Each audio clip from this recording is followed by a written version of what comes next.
3% от обработваемите площи в Европа, 3% са заети с култури, които дават протеините, нужни за животновъдството. Това показва до каква степен Европа е зависима.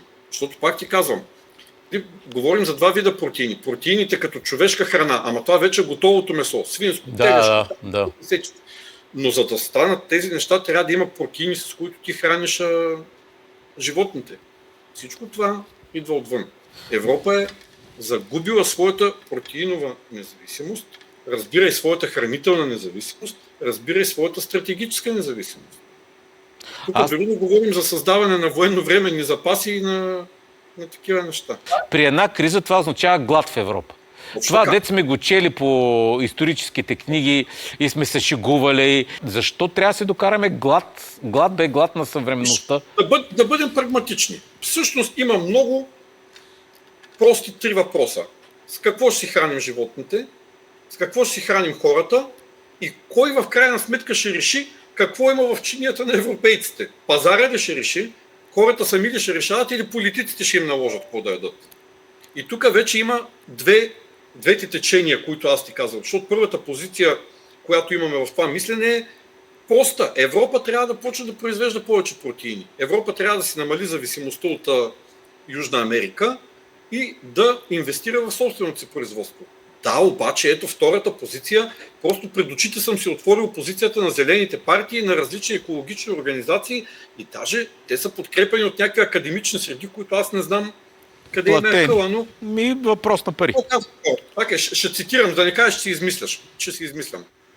Европа не трябва само да произвежда повече протеини. Тя трябва да намали потреблението на животински продукти. Това ще доведе до по-ниски въглеродни емисии, до по-малка нужда от внос на соя и до по-малък натиск върху земята и природните ресурси. Разбираш ли? Хората от векове имат земеделие и животновъдство, но за зелените това е натиск върху земята и природните ресурси. Ние като караме земята да ражда, ние осъществяваме натиск, вместо да отидем и да я питаме: земео, искаш ли да се постигнеш, искаш ли какъв пол си днеска, искаш ли една перка ти сложим тук вятъра върти пъти, да нищо да не правиш. Както и да е. Но политически, това, което предлагат зелените и техните присъединилите се към тях, дето се казва другари, те казват по-малко месо, по-малко млечни продукти и повече растителни алтернативи. Ама човека не е тревопасно. Хомо сапиенс не е тревопасно. Има нещо друго. Хората в лявата част на залата, които, когато е до права, защитават правата на мигрантите, на нелегалните да ходят където си искат. Диетата на човека, това, което се храниш, това е фундаментален личен избор. Политиката трябва да е в състояние да ти осигури базовите неща, да ти осигури възможността да се храниш, да пиеш вода, но не и да ти казва какво ще ядеш и какво ще пиеш. Не е ролята на институциите, не е ролята на Европейския парламент, не е ролята на Българския парламент, не е ролята на кметството или на омбудсмана да ти кажат какво ще ядеш и какво няма да ядеш. Второ, в Европа, в България, на Балканите, животновъдството и растениевъдството са абсолютно основата на икономиката в изключително много райони. Там са ти работни места, доходи, поминък, цели местни общности на това живеят. И ти сега какво ще им кажеш: гледайте скакалци. Тук безумието идва от това, че както с вредните емисии, Тоше. Вредните емисии, ти си го казал 1000 пъти. Европа приема едни ограничения на вредните емисии, с което сама се прострелва в крака и сама прострелва своята икономика и своята индустрия.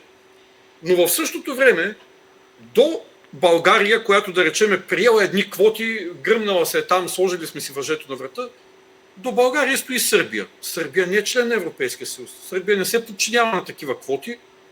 И какво? Сръбския въздух, който е мръсен, спира на границата и не влиза в Европейския съюз ли? Същото е с месото и с протеините. Това, че Европа иска сама да спре да произвежда и че сама си е отнела тая възможност, означава, че света произвежда по-малко ли? Какво е съотношението по тая тема вътре в Европарламента? Защото тя е, дори не мога повярвам, че водим подобен разговор за такива неща, които са чудовищно ясни. Какво е съотношението, мога да ти отговоря по два начина. Мога да ти отговоря какво е съотношението вътре в залата, когато става дума за такива проблеми. И мога да ти отговоря какво е съотношението в Страсбург вечерта след една уморителна сесия, когато всички се наредат на опашка в столовата. Мога ти кажа какво е съотношението на хората, които се редат на щанда с месото, пред тези, които се редат на щанда с веганските бургери и кюфтета.